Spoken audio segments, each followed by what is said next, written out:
feeder. Es una muy buena oportunidad para que ahora sí incorporemos a Pilar Tejo a hablar de la experiencia que ellos ya están teniendo, donde sin lugar a duda tienen años, porque nosotros cuando hicimos el Congreso en Uruguay ya había muchas empresas españolas que tenían ya distintos sistemas de cabotaje. Pilar, es un placer tenerte aquí con nosotros y esperemos que nos ilustres y que nos digas cuáles son las ventajas del transporte sustentable de corta distancia. Muchísimas gracias, Alfonso. Muchísimas gracias a Gustavo también. Un placer estar con todos ustedes compartiendo la experiencia europea y española. Y un placer también haber escuchado antes a los dos ponentes anteriores, ¿no? Yo del primer ponente me agarro a su discurso optimista, que ha dicho que vamos a rebotar y vamos a salir de esta rápidamente. Ojalá sea así, aunque luego ha dicho que hay que seguir trabajando. Eso me ha gustado menos porque los que peinamos canas o nos las teñimos ya nos van entrando ganas de trabajar un poquito menos. Bueno, pues, y de Jan Hoffman, pues encantadísima de compartir pantalla, ¿no? con él.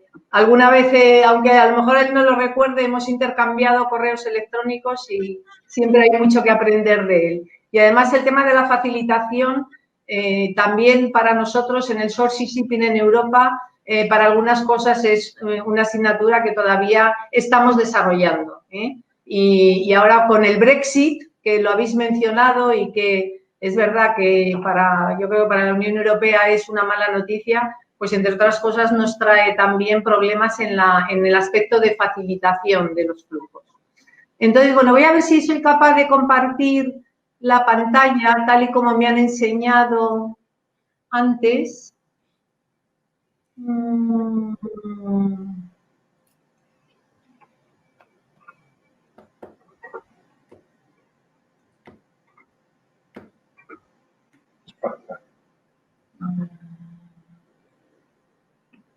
¿Me confirman que se ve bien? Perfecto, se está bien.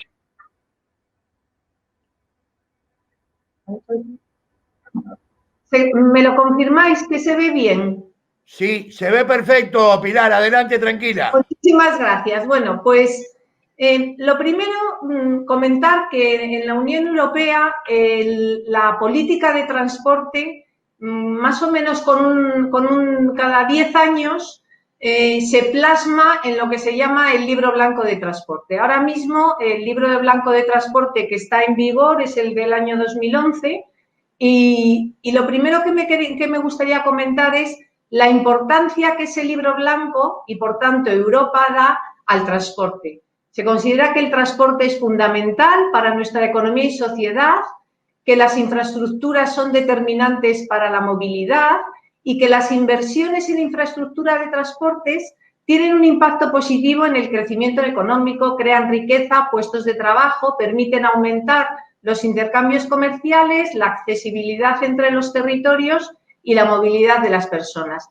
Y, en definitiva, que es la base de todo, unos sistemas de transporte eficaces permiten que las empresas europeas sean capaces de competir en un mercado mundial, en un mercado global, que es en el que ahora mismo pues, todas las empresas desarrollamos o desarrollan su actividad. Entonces, este es el punto de partida, ¿no? La importancia y la relevancia que se da a unas buenas infraestructuras de transporte y a un sistema de transporte eficiente y eficaz. ¿Y cómo está el transporte en Europa? Pues esto es la distribución modal de los transportes intraeuropeos, donde la carretera tiene un papel muy predominante. En 2017, que son los últimos datos de Eurostat, el modo carretera acaparaba la mitad de los intercambios de mercancías entre los distintos países de Europa. El modo marítimo tenía en torno a un tercio, un 30 y pico %, pero es importante ver no solamente estos datos fijos, sino cómo ha evolucionado. Fíjense ustedes que, por una parte, un dato muy importante y muy relevante es cómo ha crecido la movilidad de las mercancías en Europa desde el año 95, que es donde empieza esta gráfica, hasta el año 2017. un crecimiento tremendo que se deriva pues, de la caída de fronteras que hubo en el año 1992, desaparecieron las fronteras en el conjunto de Europa y los esquemas de producción y de logística y de almacenamiento cambiaron. Y eso hizo que la movilidad de transporte se incrementara de manera muy notable. Y en ese crecimiento, quien absorbió la máxima movilidad fue el modo carretera. Pero ¿qué pasa? Que la Unión Europea considera que esto es una situación de desequilibrio. De desequilibrio porque la carretera está originando, es verdad que está dando satisfacción a las necesidades de la economía, pero al mismo tiempo está generando muchos costes externos. Los medioambientales, habéis hablado antes de sostenibilidad, todo lo que son emisiones a la atmósfera, pero también accidentabilidad, ocupación del espacio, congestión, que tiene un coste muy elevado. Entonces, la política de transporte se dirige a tratar de reequilibrar los modos de transporte, de dar más importancia al modo marítimo, que es el tema de hoy, y también más importancia al ferrocarril, que como pueden ver en el gráfico, presenta una tendencia muy plana. Es decir, le cuesta coger más cuota de mercado, el modo marítimo pues tiene una evolución un poquito más positiva y la carretera es la que despega. También, bueno, resaltar la fuerte caída del año 2009 con la crisis económica y cómo pues lo que ha costado un poco recuperar esa movilidad, que es ahora cuando estamos llegando a los niveles previos a la crisis. Y aquí es un poco la síntesis de lo que les comentaba sobre la política de transportes en la Unión Europea. ¿Cuál es el objetivo? Movilidad, pero sostenible, en base a un reequilibrio modal. Esto sale de un diagnóstico, una excesiva cuota modal de la carretera y los altos costes externos generados. ¿Qué tenemos que hacer? Priorizar los modos ferroviarios y marítimos sobre la base de la intermodalidad o la comodalidad, desarrollar las infraestructuras que permitan eso, la red transeuropea de transporte, y liberalizar los servicios regulados, pero garantizando la eficiencia. Y además el libro blanco establece unos objetivos en este sentido. Establece el objetivo de transferir de la carretera a otros modos un 30% para 2030 y hasta un 50% para 2050. Objetivos realmente ambiciosos. Y eso conllevaría, al mismo tiempo, una reducción de las emisiones de gases de efecto invernadero debidos a los transportes que lo ponen el objetivo en un 60%. Como ven ustedes, bueno, es una política y unos objetivos realmente ambiciosos y para ello, bueno, entrando ya a lo que es en el transporte marítimo, la Unión Europea estableció una definición formal o legal sobre lo que es el transporte marítimo de corta distancia. Y lo define como están ustedes viendo aquí, transporte marítimo de mercancías y pasajeros entre puertos situados en territorios de la UE o entre esos puertos y los situados en países no europeos con una línea de costa en los mares que bañan Europa. Es decir, no solamente estamos hablando de que el transporte marítimo de corta distancia se produce entre países que configuran la Unión Europea, sino que se tienen en cuenta también relaciones muy importantes y que además son muy crecientes, por ejemplo, en el caso de España, las relaciones con el norte de África, que están teniendo una evolución muy, muy positiva con unos incrementos importantes. Pero en otros países de la Unión Europea, como es en el Mar Báltico con Rusia o en el Mar Negro, bueno, pues hay también relaciones importantes. Esos transportes también entran dentro de la definición que la Unión Europea da para el transporte marítimo de corta distancia. Y dense cuenta que también está incluyendo todo tipo de transporte marítimo de corta distancia, incluso aquellos que realmente son cautivos, porque si estamos pensando en el transporte de productos petrolíferos, en el transporte de minerales, en el transporte de cereales, prácticamente no hay una alternativa por los volúmenes y el valor unitario de la mercancía más que usar el transporte marítimo. Pero incluye también, por ejemplo, los transportes feeder, que han ustedes mencionado antes, incluye transportes que no tienen alternativa, como es la relación con las islas. En España tenemos pues todo lo que es la relación con nuestro archipiélago balear y con nuestro archipiélago canario, pero pues también con el Reino Unido, con Irlanda. Es decir, es una definición muy amplia, tanto desde el punto de vista geográfico como funcional. Sin embargo, cuando queremos promover el transporte marítimo de corta distancia y hacer ese reequilibrio modal, nosotros pensamos más en promocionar e impulsar servicios regulares de transporte marítimo de carga y o pasajeros en aquellos tráficos en los que hay hoy una alternativa de transporte terrestre puro. Pues estamos hablando de, por ejemplo, en el caso de España, de transporte entre España y Francia, entre España y Alemania, entre España e Italia, entre España y Dinamarca, es decir, destinos que podemos servir y que de hecho se sirven por carretera y que lo que queremos es que en lugar de utilizar la carretera utilicen el transporte marítimo. Otra definición que acuñó la Unión Europea fue la de las autopistas del mar. Bueno, hay una definición legal, el objeto es reducir la congestión de las carreteras, absorber una parte significativa del aumento de movilidad de las mercancías, mejorar la cohesión territorial, que es una obsesión en la Unión Europea, que las regiones más periféricas tengan igualdad de oportunidades de conectividad, y el concepto son servicios marítimos regulares, frecuentes, viables. En definitiva, es el concepto que tenemos de una autopista de carretera, que es una vía de alta calidad, segura, de alta capacidad, trasladado a una autopista del mar. Servicios con alta calidad, con buenos plazos de entrega, con frecuencia, con fiabilidad en sus plazos, con buena capacidad y muy bien conectados con las redes de transporte terrestre, con la red transeuropea de transporte terrestre. ¿Y la Unión Europea qué tipo de medidas impulsó para efectivamente poder promocionar y desarrollar el transporte marítimo de corta distancia? Bueno, pues una serie de medidas que aquí muy sintéticamente les simplifico. Una es concienciar, difundir las ventajas, mostrar qué posibilidades hay, qué alternativas tienen diferentes a la carretera. Y para eso la Unión Europea promovió que en los países con mar europeos se creasen unos centros para promover el transporte marítimo de corta distancia. En España es el Sourcing Promotion Center Spain y todos ellos a su vez nos agrupamos en la European Sourcing Network. Su función, la que digo, sobre todo, mostrar, difundir, promover, etcétera. Simplificación de trámites administrativos y aduaneros, muy relacionado con lo que Jan ha estado explicando antes. Es decir, tratar que el paso de la mercancía por el puerto sea lo más sencillo, lo más ágil y lo más eficiente posible y lo menos costoso.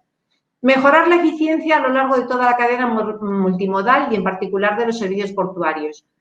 Lo mismo que antes, pero a nivel físico. Que ese paso por el puerto sea lo más rápido, lo más eficiente, lo más ágil posible y lo más competitivo en cuanto a costes. Mejorar las conexiones con su hinterland, que el tramo terrestre que siempre ha de haber sea lo más también fluido posible y que las conexiones sean rápidas. Utilizar las posibilidades que la tecnología cada vez más nos ofrece para no tener que utilizar papel, las llamadas infraestructuras, también lo ha comentado antes Jan, y ayudas públicas. El concepto desde la Unión Europea siempre es el de participación público-privada, es decir, la Unión Europea establece una política determinada, una política de transportes, y para ponerla en marcha utiliza financiación, fondos europeos, financiación pública, pero siempre está contando con la iniciativa privada para su implantación y su materialización. Aquí he puesto un poquito un calendario para que vean cómo desde el año 99 todo esto se ha ido trabajando y desarrollando en el seno de la Unión Europea. Pues en el año 99 fue cuando la definición que les he comentado se estableció en un documento oficial. En el año 2001 fue cuando se acuñó el concepto de autopistas del mar.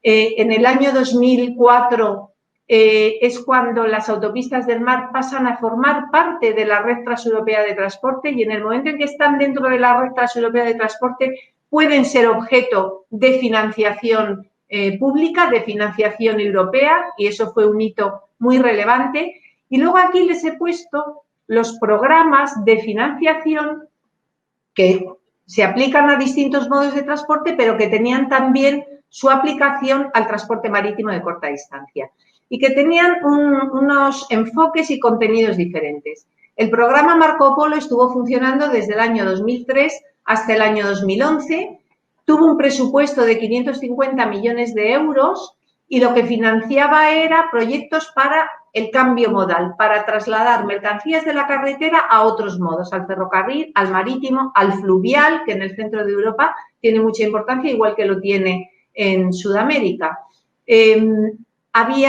Financiaba estudios de viabilidad y financiaba también ayudas a la explotación.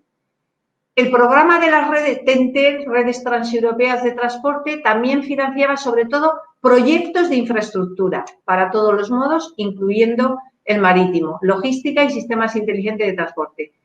Funcionó desde 2007 a 2013 con un presupuesto de 8.000 millones de euros.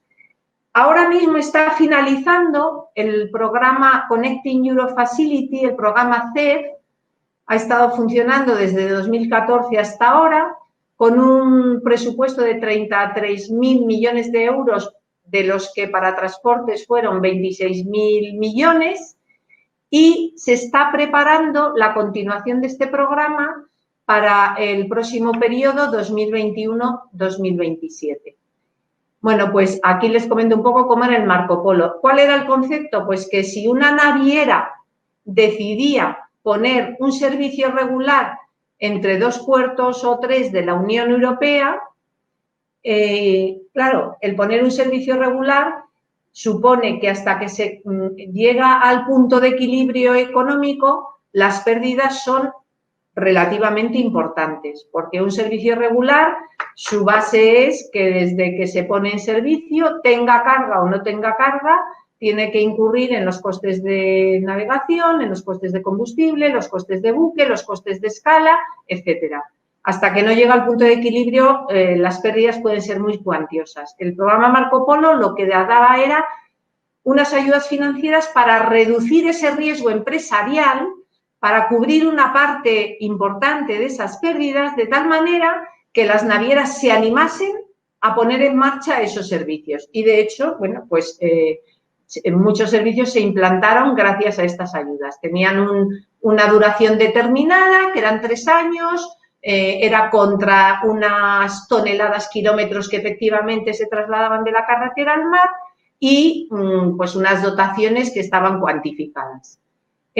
Paralelamente a esto, se permitía que los Estados miembros, y se sigue permitiendo, dieran ayudas de Estado. Se llaman ayudas de Estado porque son fondos de los Estados miembros. Y tienen un concepto pues parecido, ¿no? Dar hasta 30% de costes del servicio o de inversión y también con una duración máxima de 3 años. Bueno, pues este tipo de ayudas se fueron utilizando.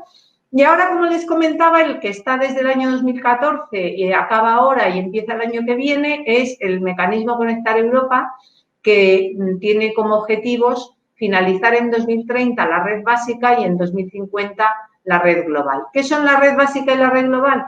Pues es la red de infraestructuras de transporte de toda la Unión Europea. La red global prácticamente coge todos los puertos, aeropuertos, terminales intermodales, red viaria, red ferroviaria. Y la red básica son 9 corredores que serían el esqueleto más importante del transporte de la Unión Europea. Bueno, pues aquí es donde se centran las inversiones más importantes de ese programa que les estaba comentando. Algunos ejemplos. Por ejemplo, la autopista del mar entre España y Francia, que relaciona el puerto de Vigo con el puerto francés de Nantes-Saint-Nazaire, que luego ha tenido una extensión hasta el puerto de Tangermet en Marruecos. Este proyecto fue objeto de una ayuda de Estado entre los gobiernos español y francés de 30 millones de euros durante 5 años. El programa Marco Polo también le dio una pequeña ayuda y ahora mismo es un servicio que funciona con 4 frecuencias semanales, ligando, como les enlazando estos puertos, y permite que un hinterland del norte-oeste español, incluyendo el norte de Portugal, en lugar de utilizar un itinerario por carretera pasando por la frontera español-francesa, pues monte en el barco y vaya hasta el puerto francés de Nantes-Saint-Nazaire y luego puede continuar hasta el destino en otros países de la Unión Europea de que se trate. Se trata de buques de carga rodada, donde el camión entra rodando en la bodega del buque y eso hace que el pasaje portuario sea muy rápido y muy ágil y sea muy competitivo pues, para las empresas de transporte por carretera. Otro modelo que en este caso lo utilizó Italia es, en lugar de ayudar a la oferta, es decir, dar financiación a las navieras para poner los servicios, es dar ayudas a los transportistas que utilizaran los servicios. Lo denominaron ecobono y lo que se daba era un porcentaje del flete marítimo que era mayor o menor en función de los kilómetros de carretera que en Italia se ahorraba por utilizar el servicio marítimo de que se trataba. Es otro modelo, en lugar de dar la ayuda financiera a la naviera, se le da la ayuda financiera al transportista, incentivando que utilice el servicio y, por tanto, pues la naviera tenga carga suficiente, que es pues su objetivo principal.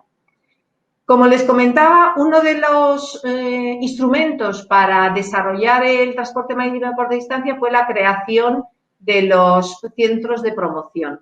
En España, el Centro de Promoción Español está configurado pues, por 11 autoridades portuarias, que son las que tienen este tipo de servicios, por operadores portuarios que trabajan con este tipo de tráficos. Está la Confederación de Transporte por Carretera, que es un socio o un miembro fundamental, porque es el que tiene que de alguna manera validar los desarrollos que se hacen para que efectivamente sean útiles para los transportistas. Están las navieras que prestan este tipo de servicio y algunas otras entidades. Estos serían los centros de promoción de otros países que nos agrupamos en la European Sourcing Network y hacemos pues intercambio de actividades y de información con ese mismo objetivo de desarrollarlo. ¿Cuál es el enfoque que, por ejemplo, desde España le damos? Pues el enfoque es que el transportista vea al servicio de transporte marítimo de corta distancia no como una competencia, sino como una complementariedad. Que nos vea a los barcos como una infraestructura que le sirven para acercarse a su destino, como una alternativa al itinerario solo carretera que pueden utilizar.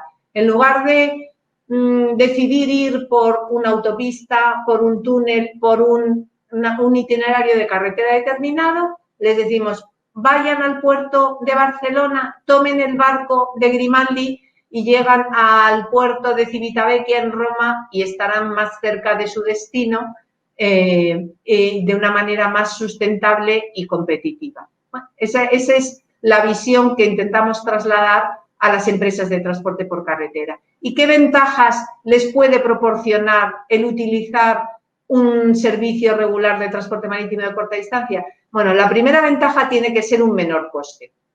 Es decir, si el coste no es menor, el transportista no va a utilizar el servicio porque para él es un mundo diferente, lo ve como algo más complejo, aunque luego es verdad que cuando lo usan no es tan así, y si no tiene una ventaja económica no va a tomar esa decisión.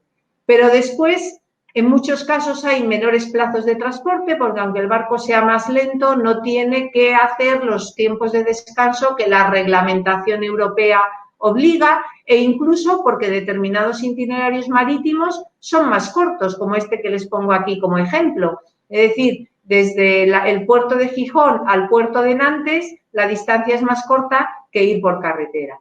Mejora la calidad de vida del conductor, menor influencia del precio del combustible, dependen menos de las infraestructuras de transporte, de que pueda haber cortes, de que pueda haber interrupciones, evita congestiones, cuellos de botella, restricciones a la circulación, menor riesgo de sanciones, menor riesgo de robos en los parkings de descanso, etcétera. Es decir, hay una serie de ventajas muy importantes. La primera, desde luego, insisto, el coste, que hace que el operador de transporte por carretera tome la decisión en determinados casos de utilizar este servicio de transporte marítimo de corta distancia.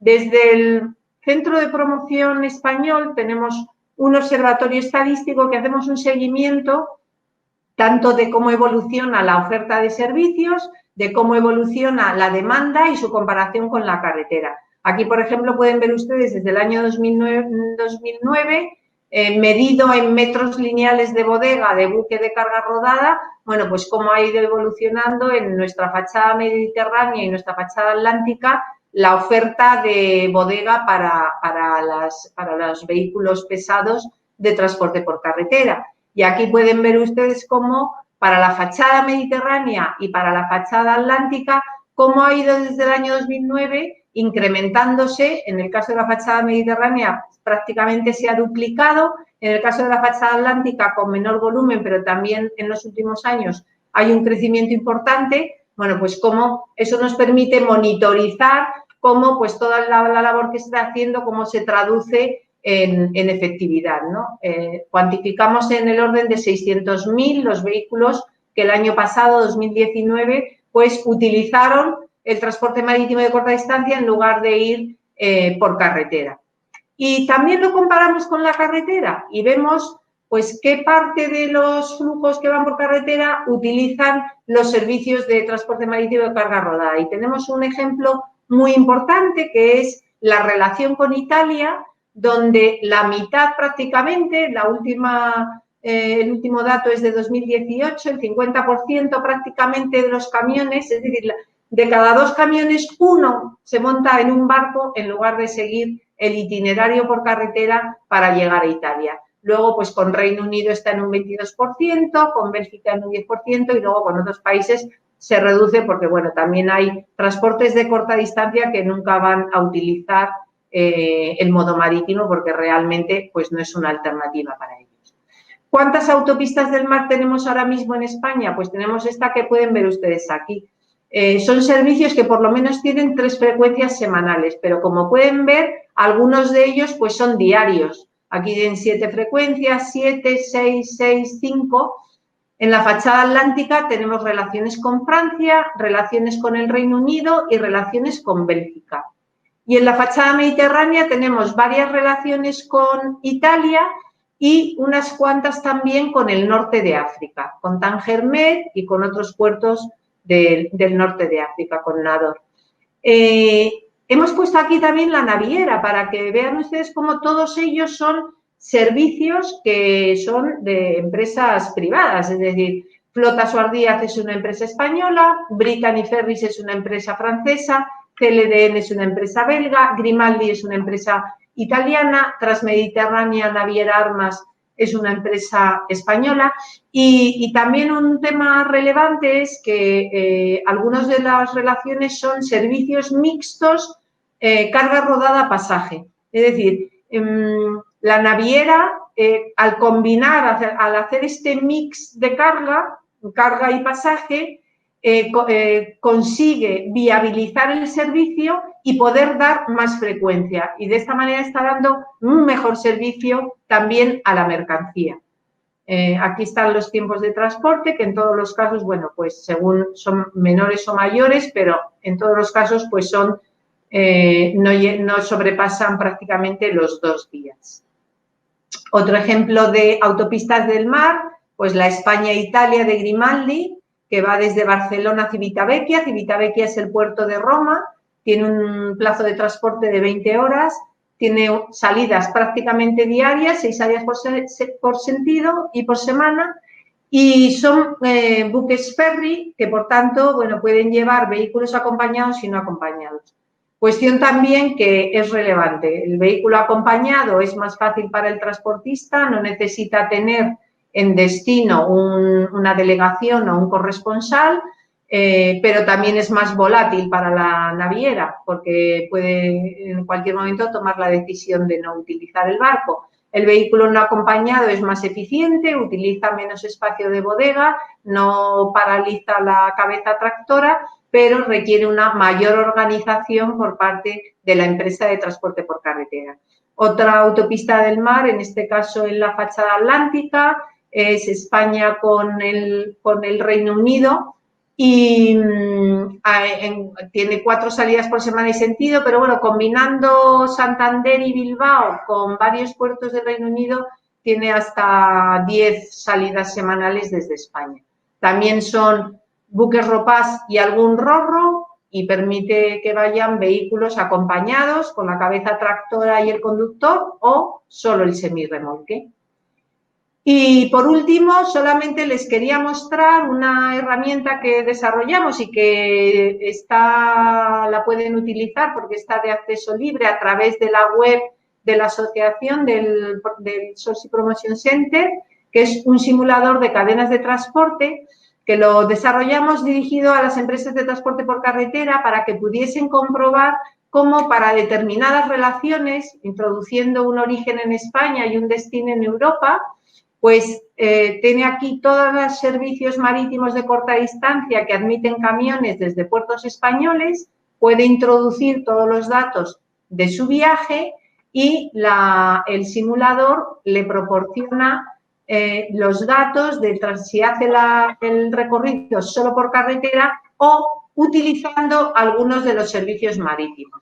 Entonces puede ver cómo, pues desde Salamanca hasta Londres, podría ir por carretera por este itinerario o subirse a una autopista del mar, y aquí puede ver cuánto le cuesta en cada uno de los casos, cuánto tiempo, plazo de transporte tiene, qué distancia recorre, cuáles son los costes externos, y en definitiva puede ver que tiene un ahorro importante y si para ese itinerario el transporte marítimo de corta distancia le interesa.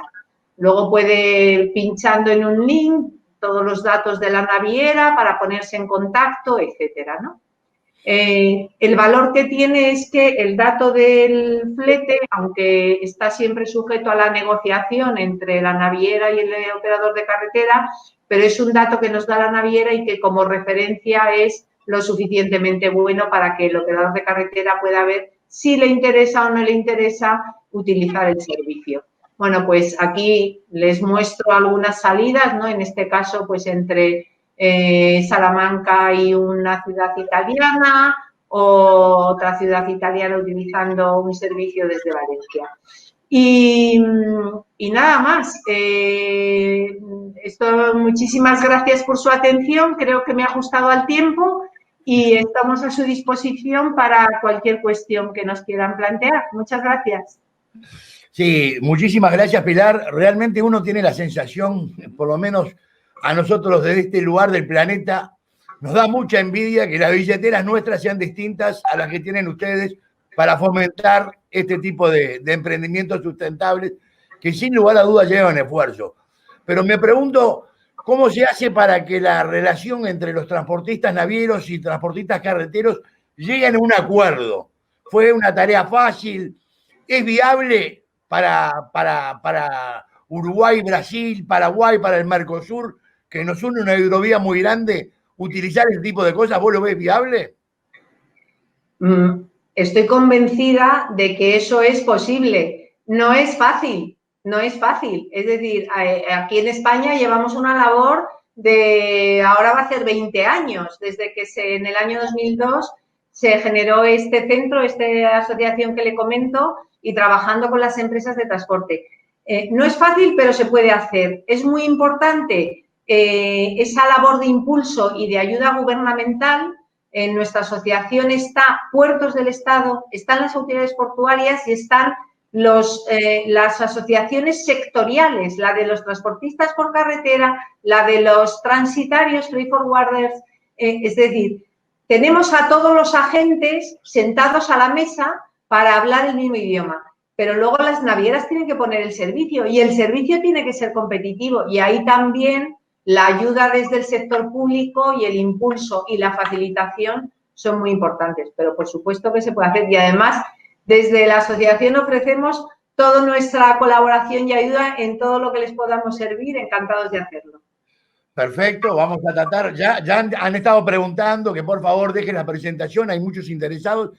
Nos interesa, nosotros tenemos todavía en esta región muchas tareas por hacer, más de fomentar el short sea shipping, de entender y hacer compatible el transporte multimodal, que sea combinación de transporte, que eso facilita mucho también para que el desarrollo siga adelante.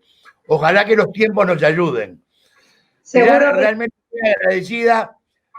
Muy interesante la charla. Nos quedan muchas cosas por hacer, pero está bueno siempre tener un referente y saber que se puede y que se ha logrado. Eso es muy importante. No solo la mercadería se transporta en distintos modos de transporte, cada vez los nodos logísticos, donde hay que tratar de complementar y facilitar el comercio y sea fácil transportar las mercaderías. Van en aumento las mercaderías graneles, los contenedores. Los puertos concentradores, la tendencia es que vayan disminuyendo. Y bueno, tendríamos que tener una logística muy aceitada, sobre todo en los países y en la región. El Mercosur lleva 30 años, es una aspiración todavía que tiene muchos deberes por hacer, pero le tenemos mucha fe y esperemos que esta crisis, que no es una oportunidad, que es una crisis, pero que nos obliga. Es como cuando uno no tiene más remedio que saltar y apechugar con lo que le toca. Bueno, en estos momentos tenemos que buscar que la hidrovía funcione, que la integración sea cada vez más importante. No sé si ya tenemos a Irizarry, porque es muy importante que nos complementemos entre los modos de transporte y la logística. Alfredo es un conocedor de logística. Alfredo, buenas tardes, un gusto que estés con nosotros. Espero que nos puedas aclarar cómo con tan poca menos billetera que ustedes podemos lograr mejorar en la logística y en el transporte. Buenas tardes. Muchas gracias a Gustavo y a la asociación por esta invitación que nos ha hecho para que les comentemos experiencias tanto de la ingeniería nuestra como del mundo práctico con el que estamos muy relacionados. Es decir, estamos muy integrados con el mundo de la logística en su prestación, con el mundo del transporte por carretera, el transporte intermodal, y eso nos ayuda a combinar una visión de ingeniería y una visión práctica del negocio. La verdad es que, Pilar, bueno, habrán visto que trabajamos en la misma compañía, la misma ingeniería, y cuando hablemos de intermodalidad, pues hay muchos puntos comunes.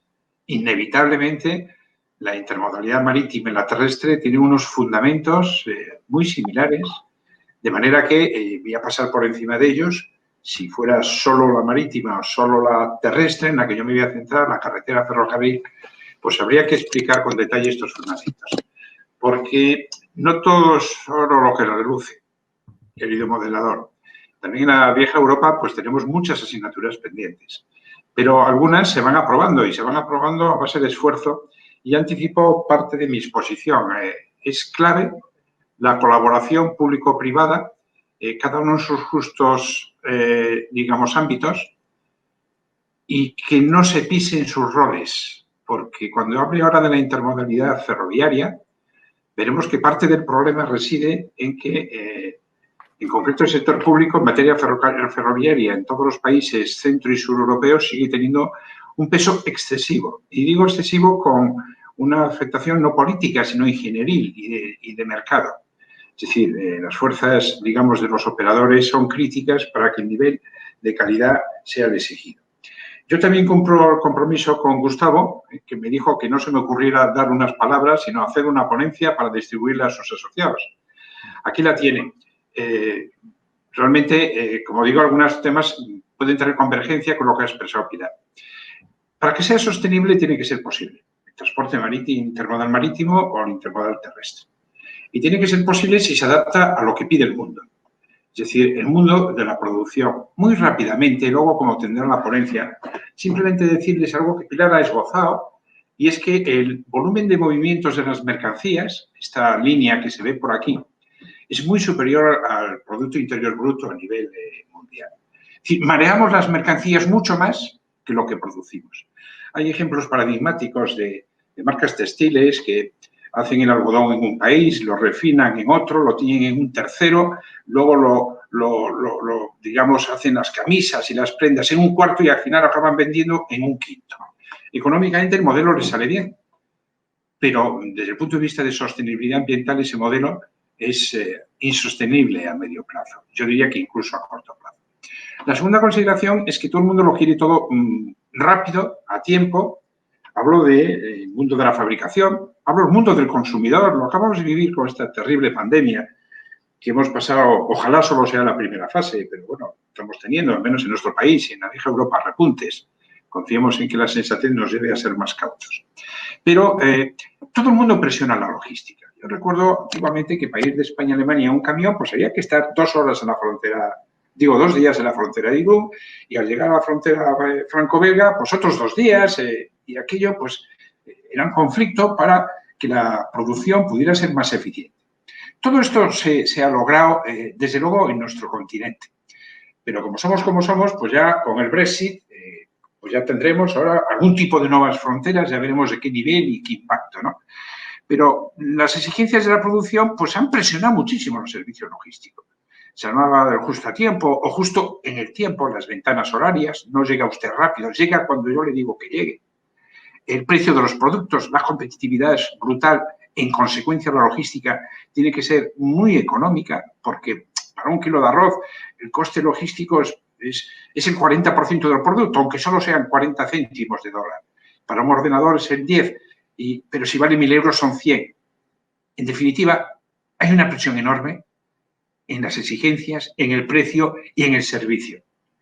Mire usted, las fábricas del automóvil tienen stocks de seguridad de determinadas piezas de 6, 10, 12 horas. Más vale que no pare usted la fábrica del automóvil. Y a pesar de ello, bueno, todo esto lo que ha llevado, evidentemente, es a un modelo productivo. Les voy a hablar un poquito del caso de la Unión Europea, si les sirve de referencia para el futuro. Hemos hecho bastantes trabajos en Latinoamérica y uno de los graves problemas que encontramos es justamente la facilitación comercial, las pérdidas de tiempo en fronteras, aparte de los problemas de infraestructura y demás. Pero lo cierto es que esa presión sobre la logística ha llevado a que haya unos cambios normativos muy profundos en Europa.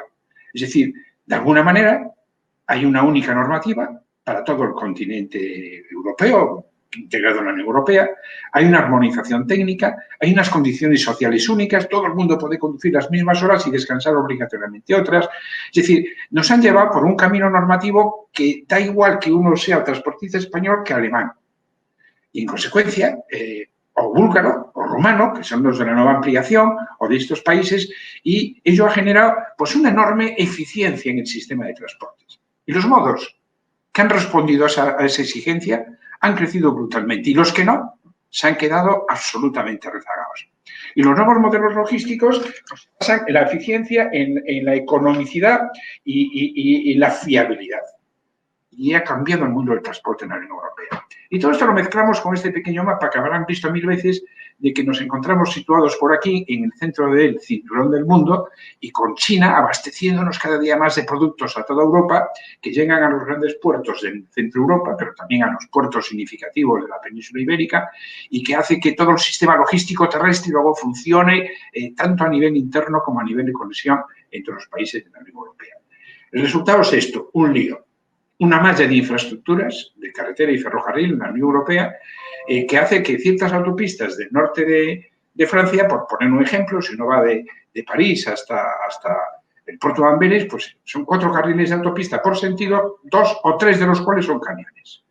Ha llevado a una presión que Pilar ha explicitado claramente. La Unión Europea ha dicho que hasta aquí hemos llegado y, en consecuencia, pues hay unos objetivos muy significativos de transferencia modal al buque y al ferrocarril.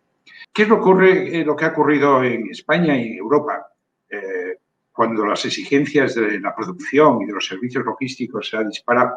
Pues que hay 2 modos de transporte que han respondido muy bien. Uno es la carretera, otro es el marítimo y hay otro que no ha respondido muy bien, que es el ferroviario. ¿Y cuál es la razón? Pues que la carretera tiene interoperabilidad absoluta, la carretera está abierta sin límites de capacidad cuantitativa, sí tiene filtros cualitativos. La carretera está llena de empresas que pelean por su futuro, por su rentabilidad, por su subsistencia. Y algo parecido, con tamaños superiores, ocurre con el modo marítimo.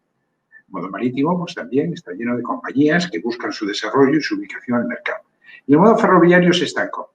Se estancó porque respondía a unos cánones que no evolucionaron en cuanto a las exigencias de los clientes, a estos requerimientos a los que he hecho expresión Y el resultado es este, si se ve el gráfico. Ya ven que en el año 70 la diferencia entre carretera, ferrocarril y marítimo no existía. Me voy a quedar en que en el inicio del año 2000, de la década, la carretera y el ferrocarril adquirieron una enorme cuota de mercado. Pero simplemente porque el ferrocarril se autoestancó. Y eso sigo más o menos con una tendencia ya no tan abusiva, pero sigue también el ferrocarril con unas cuotas de mercado que no sean elevados.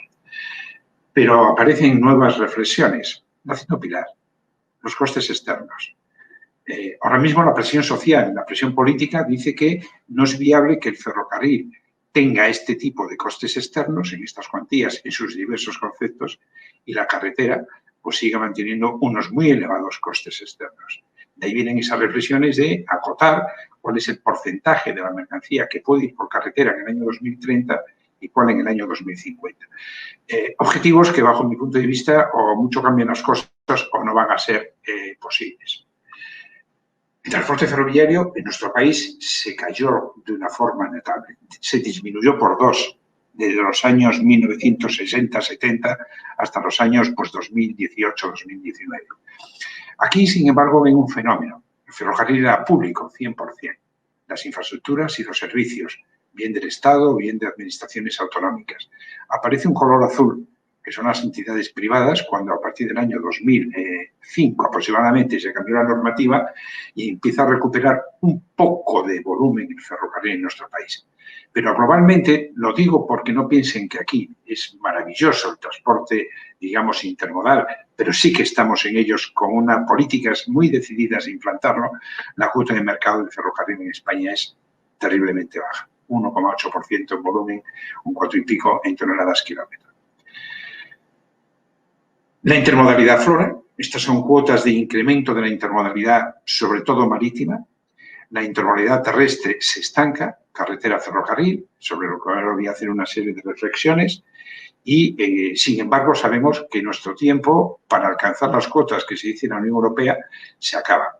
Los puertos son claramente apostadores por los tráficos ferroviarios, lo que llamamos tráficos ferroportuarios, pero todavía tienen cuotas muy pequeñas, un 6,4%, y la carretera, hablo de terrestres, no tubería, pues tiene el restante, 93 y pico, pero es una apuesta decidida.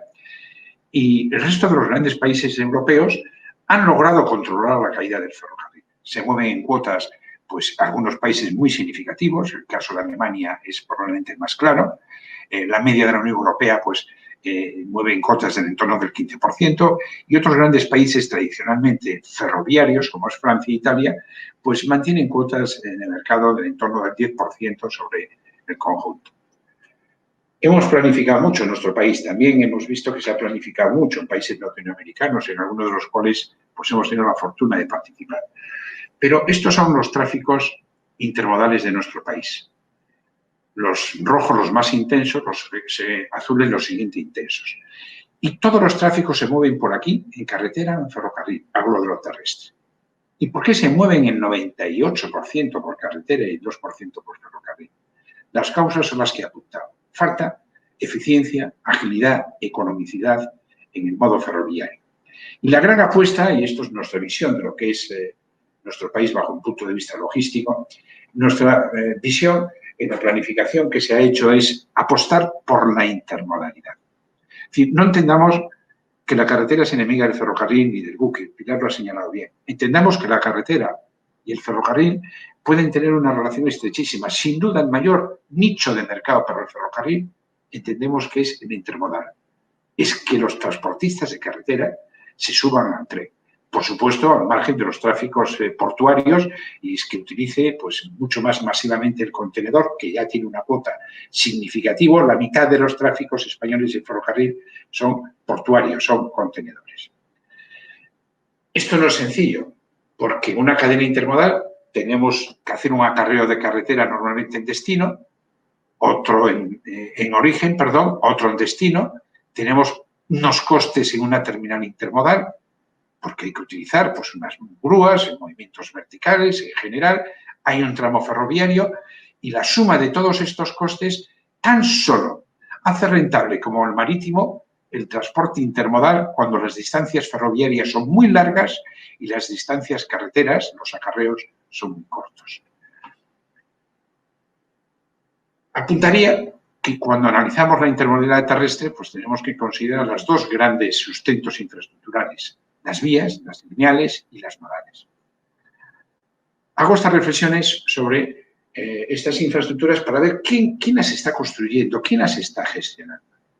Esto es un ejemplo de una terminal española del norte de Navarra, donde hay lo explico con mucha rapidez, un técnico de vías, las vías de expedición y recepción, hay unas vías para cargar y descargar los trenes y en este caso había unos proyectos todavía no culminados de naves logísticas. Es decir, el esquema es que haya un fluido tráfico ferroviario de larga distancia, aquí se bajen las UTIs, las que sean, las unidades de transporte intermodal, pues sea una caja móvil terrestre, un semirremolque o sea un contenedor y pueda ser o bien procesado o bien acarreado a los puntos de fabricación. Esta es pequeña, pero ya ven esta en Alemania, Ludwigshafen, es difícil pronunciarlo, que es una terminal que está en su tercera ampliación. Creo que ya mueve ahora mismo pues, en torno de los 600.000 TEUs equivalentes y va camino de otros 400.000. Esta es pública, es de ADIF, el Administrador de Infraestructuras, como prácticamente todas las terminales de nuestro país. Esta es privada, la construyó la BASF, la Macroindustria Química. En este caso, porque estaba firmemente decidida a transferir sus tráficos de mercancías peligrosas al ferrocarril y se construyó su propia terminal. Y es una terminal hipereficiente. Las técnicas están cambiando en el transporte intermodal terrestre. Esta es la convencional. Esto es una grúa móvil, una grúa pórtico que suben pues una caja móvil o un semirremolque. Es poco amigable para el transportista de carretera el tener que llevar una caja móvil con una plataforma debajo o que le suban su semirremolque y tener una tractora en destino. Hay técnicas que ahora mismo están en explotación ya en Europa y que muestran una faceta, digamos, de simplicidad operativa enorme para el transportista de carretera. Esto es la Modalor, lo habrán visto, incluso aquí hay un vídeo, pero con la cantidad de tiempo que hemos perdido, pues no va a haber tiempo de mirarlo. Luego lo verán en la conferencia sus referencias. Son camiones que llegan, los cogen una cabeza, los aparcan, dejan el semirremolque, una cabeza tractora propia, en general suele ser el terminalista, los sube. Una vez que los sube, deja el semirremolque completo, el vehículo gira y se va. Esta técnica, que es de la compañía, de una filial de la SNCF francesa, Modalor, les puedo decir que está teniendo un éxito enorme, pero no es la única. Está la Carbo-Bimmer alemana o está la tradicional autopista rodante, aunque esta no funciona porque es acompañada. Lo caro de un camión es la cabeza tractora y el conductor. Eso es el 85 o el 87% del coste. Esto, el coste de estar en torno del 10 al 15%. Luego, si es posible, no transportemos nunca la cabeza tractora. En la autopista rodante en general suele ir.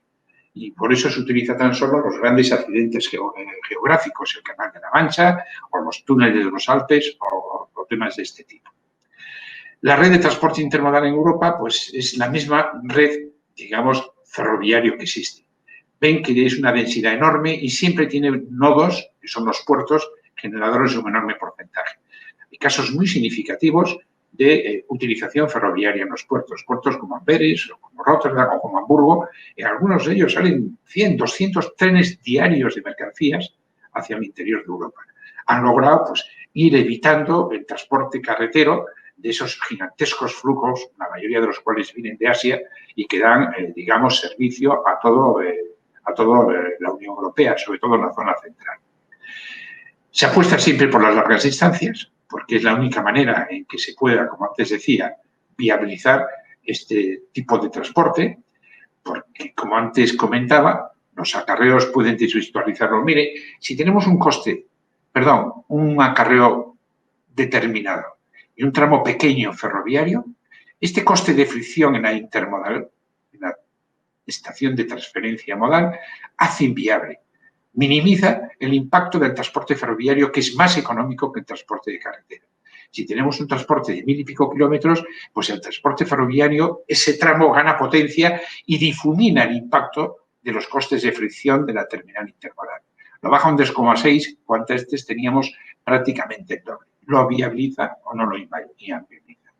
¿Y cómo se desarrolla la colaboración público y privada en el transporte intermodal terrestre. Bien, ya comentaba que el ferrocarril, pues lamentablemente, se ha quedado pues, lejos de las cuotas de mercado que ha llegado a ostentar en las décadas anteriores, y una de las causas es, yo diría que hay dos grandes causas: una inversión a veces escasa en la infraestructura lineal y nodal, y segundo, pues que las grandes empresas públicas de transporte ferroviario en España, en Alemania, en Italia, en Francia, a veces con comportamientos diferentes, porque la empresa alemana tiene una cuota de mercado espectacular en su país, pero ha ido dejando al modo ferroviario lentamente detrás. Sin embargo, es una colaboración muy útil, porque una empresa pública ferroviaria puede prestar servicio a empresas privadas de carretera siempre y cuando sea neutral comercialmente.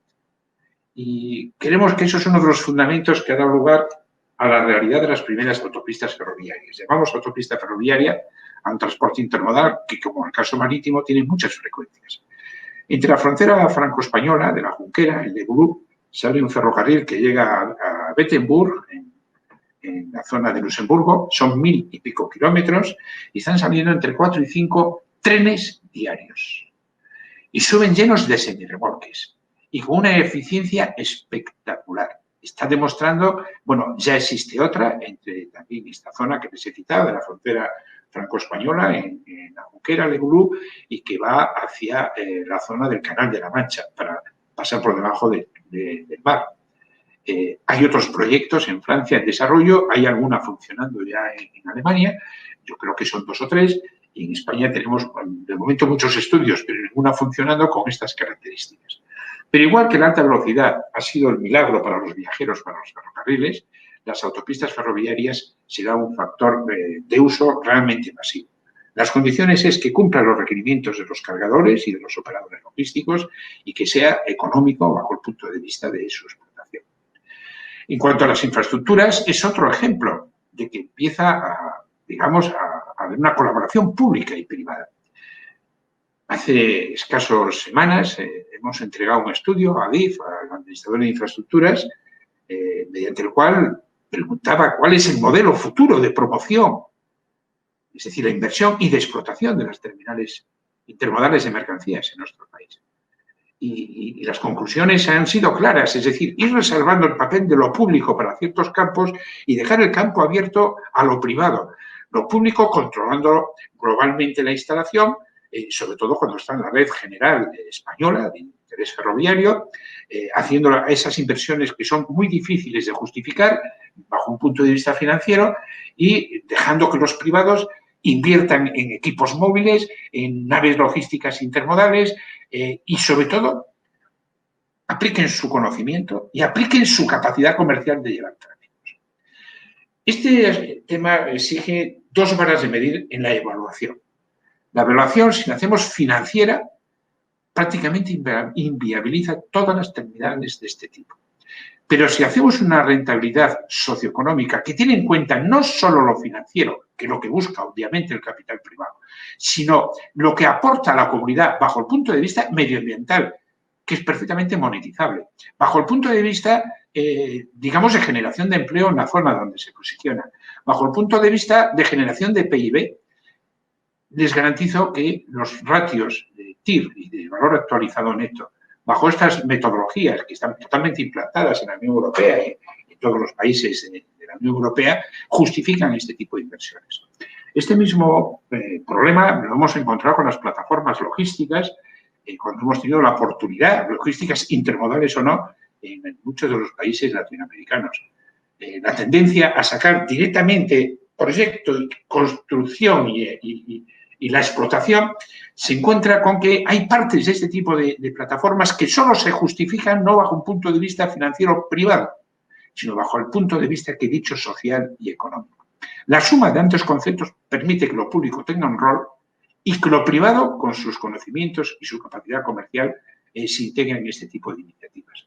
Este pequeño cuadro, pues, lo que resumimos son 4 tipologías. Cuando invierte un privado y gestiona en privado, tiene ventajas, bien, no pide recursos del Estado, y tiene inconvenientes, que no estrictamente sus objetivos tienen que coincidir con ciertos objetivos de la política de transporte.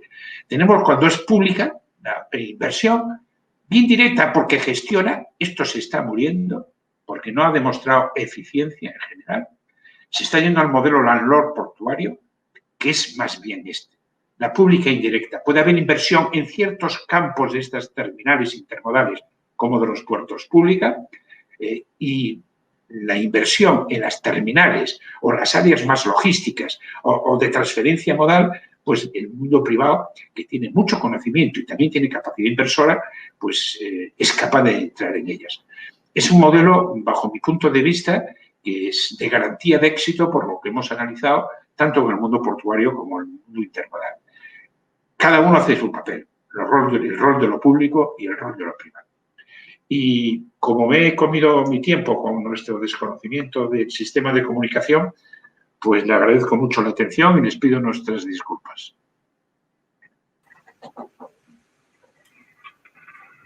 Hola, bueno, Alfonso, si puede estar también en línea, que es el moderador. Te agradezco, bueno, hemos tenido problemas técnicos, pero ya lo hemos solucionado y, como siempre, clarísima tu exposición. Alfonso, la verdad que uno queda muy motivado y me gustó mucho esto último de Alfredo, que cuando uno evalúa estos proyectos de integración multimodal, ¿dónde tiene que poner el foco? Si en el tema económico, si es rentable económicamente o si es rentable socioeconómicamente. Y esa es una decisión que cuando la tenemos que tomar en integración en países de la región, se nos hace bastante más difícil. Somos muy deliberativos. Nos gusta mucho el discurso, tenemos muchos diagnósticos, pero nos cuesta mucho tomar decisiones. Pues esa mezcla que antes se ha citado Pilar, que es el llamado Plan Juncker o Juncker, donde el mundo público facilita un 20% de las inversiones en infraestructuras a cambio de que el privado inyecte el 80% restante y las gestione. No lo quieren gestionar los funcionarios de Bruselas ni los de Madrid, sino que dan un primer soporte financiero que justifica estos efectos ambientales, insisto, monetizables, o la generación de empleo, y después es el mundo privado el que invierte y corre su riesgo, pero aporta su conocimiento, aporta su experiencia, aporta la presión del mercado, trabaja en red.